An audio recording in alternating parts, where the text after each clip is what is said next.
n'a pas été détectée. Elle est morte moins de 24 heures plus tard. J'ai peur. Tout le monde a peur. Nous sommes tous choqués.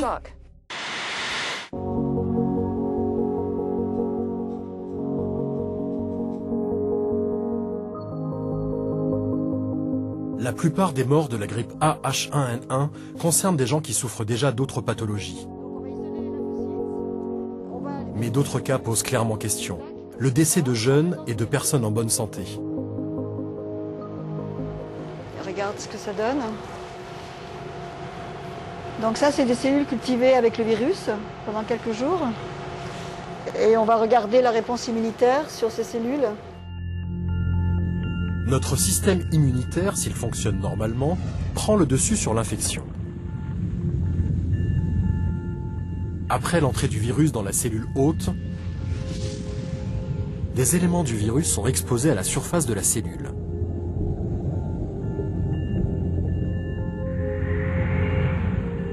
Ils sont révélateurs d'une cellule infectée. Le système immunitaire met alors en jeu des lymphocytes capables de les reconnaître, les lymphocytes T4.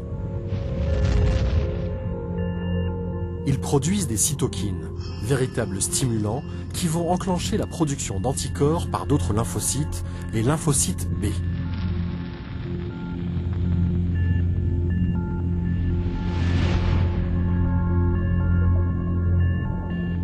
Ces anticorps vont alors détruire les virus avant même leur entrée dans la cellule.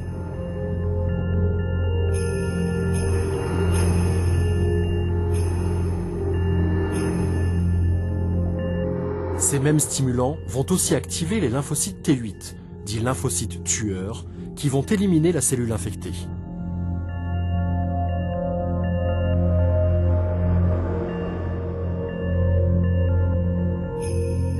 Avec tout cet arsenal, l'infection est enrayée. Si nous avons rencontré ce virus au préalable, notre immunité va très vite éliminer ce virus. Et donc, le virus ne sera pas transmis d'une personne à l'autre ou très peu transmis. Pour ce nouveau virus H1N1, nous n'avons aucune mémoire immunitaire puisqu'on ne l'a jamais rencontré. Donc, n'ayant aucune mémoire immunitaire, on n'est pas capable de l'éliminer d'emblée. Donc, on doit d'abord subir l'infection, qui peut être plus ou moins grave, pour ensuite acquérir cette mémoire immunitaire et être capable de l'éliminer. Visiblement, les conséquences de cette infection ne sont pas les mêmes selon les personnes infectées. Pour l'immense majorité, c'est bénin. Pour quelques-uns, c'est infiniment plus grave. Nous avons tous des facteurs génétiques de résistance ou de susceptibilité à une infection. Donc nous ne sommes pas égaux devant une infection. Ces facteurs sont des facteurs qui influent sur l'immunité. Certaines personnes vont avoir par exemple des lymphocytes qui vont produire certains médiateurs qui sont extrêmement efficaces dans la défense contre un virus. Et ce virus sera éliminé beaucoup plus facilement chez ces gens-là que d'autres personnes qui sont en bonne santé mais qui produisent moins de ce facteur. Pas égaux. La pandémie du H1N1 interroge clairement sur cette réponse immunitaire variable. Elle a poussé l'Institut Pasteur à lancer des études qui aideront à lutter contre les épidémies à venir. On sait que des organismes fragilisés par des maladies chroniques, par un déficit immunitaire, par le diabète, sont des organismes qui vont pas bien réagir à ce virus et qui risquent de faire des complications respiratoires. Ça a été bien vu ces derniers mois. Et parfois, ça peut conduire au décès de la personne. Maintenant, ce que l'on ne sait pas, c'est pourquoi certaines personnes feront peut-être une grippe asymptomatique, c'est-à-dire sans fièvre. Ils auront peut-être juste un petit rhume en passant. Or, ce sera dû au même virus. Et pourquoi d'autres vont faire une grippe extrêmement grave. Comprendre les mécanismes d'immunité et l'attitude du virus sont des enjeux majeurs, quel que soit le virus. C'est pourquoi la recherche s'intéresse à des espèces animales qui portent des virus dangereux pour l'homme sans en être affectés. À Franceville, c'est au VIH qu'on s'intéresse, avec l'aide d'une colonie de 200 mandrilles. Ils vivent en semi-liberté et sont infectés naturellement par le sida des singes. Une flèche chacun. On étudie pourquoi ils sont tous porteurs sains, c'est-à-dire sans symptômes, sans maladie, et quels sont les modes de transmission. Bettina Salé, vétérinaire et chargée de leur santé. Elle effectue régulièrement des prélèvements qui seront analysés par les virologues.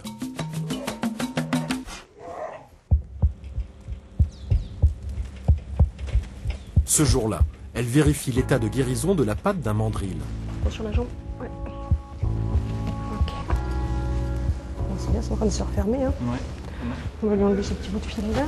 Ça, ce sont des animaux qui sont porteurs de rétrovirus naturels de type STLV et SIV. En fait, SIV, ça vous évoque peut-être quelque chose. C'est le pendant du HIV. H pour homme, S pour singe. Et la différence avec l'homme, c'est que eux, ça fait longtemps qu'ils cohabitent avec leur virus, et donc ils sont plus malades avec ce virus. Mais nous, par contre, si on s'injectait le SIV, toujours un risque d'être malade. Nous, ici, on essaye de comprendre comment est-ce que tous ces virus se développent naturellement chez les singes, comment ils se les transmettent. Il y a toute une équipe de virologues qui essaie de comprendre pourquoi est-ce que le singe africain, lui, est résistant face au SIV, enfin résistant entre guillemets. Pourquoi est-ce que le SIV lui, ne l'attaque pas? Et c'est très compliqué de comprendre cette relation, ce sont des petits mécanismes très fins.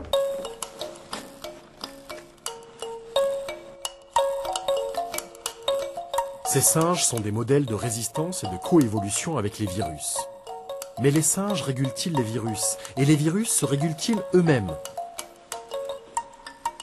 La réponse n'est pas simple.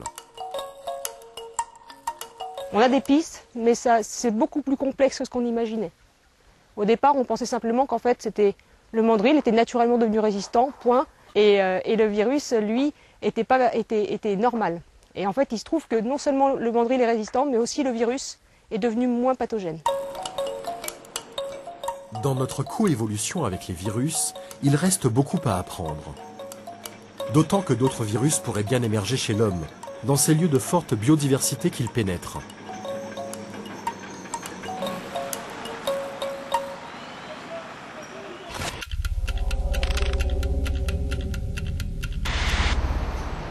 Les autorités de Hong Kong ont enfermé 300 clients dans leur hôtel pour une semaine.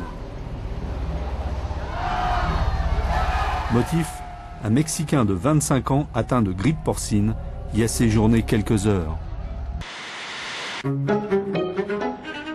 Mise en quarantaine, fermeture d'école, commande massive de vaccins, discours alarmistes. Tout ça pour une grippe généralement bénigne. Beaucoup condamnent la surréaction des gouvernements.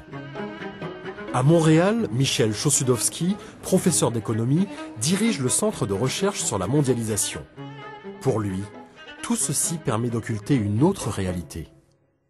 Le rôle de la grippe H1N1, grippe dont les symptômes sont assez minimes en fin de compte, c'est de générer une crise qui ne correspond pas à une véritable menace à l'endroit des citoyens, mais qui joue le rôle en quelque sorte de dévier l'attention de l'opinion publique vers quelque chose qui n'est pas vrai, et en même temps, nous vivons dans une crise économique et sociale très grave.